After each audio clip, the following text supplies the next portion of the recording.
যে ছেলেটাকে পৃথিবীতে আসতেই দিতে চাননি তার মা, আজ সেই ছেলেকেই পুরো পৃথিবী চেনে। হ্যাঁ, আমি বলছি ক্রিশ্চিয়ানো রোনালদোর কথা। দারিদ্র্য, ক্ষুধা, অপমান সবকিছুর সাথে যুদ্ধ করে বড় হয়েছে এই মানুষটা। তার মা নিজেই একবার বলেছিলেন সংসারের অবস্থা এতটাই খারাপ ছিল যে তিনি রোনালদোকে জন্ম দিতে চাননি। কিন্তু ভাগ্য থেমে থাকেনি। ছোট্ট সেই ছেলেটা প্রতিদিন ঘন্টার পর ঘন্টা প্র্যাকটিস করত। বন্ধুরা যখন ঘুমাতো, রোনালদো তখন মাঠে দৌড়াতো। মানুষটাকে বলতো, তুমি পারবে না।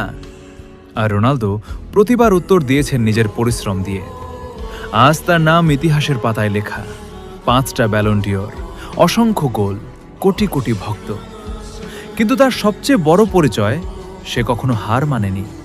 আর এজন্যই বিশ্বের কোটি কোটি মুসলিম তাকে ভালোবাসে, কারণ তিনি সব সময় মানুষের পাশে দাঁড়ানোর চেষ্টা করেছেন।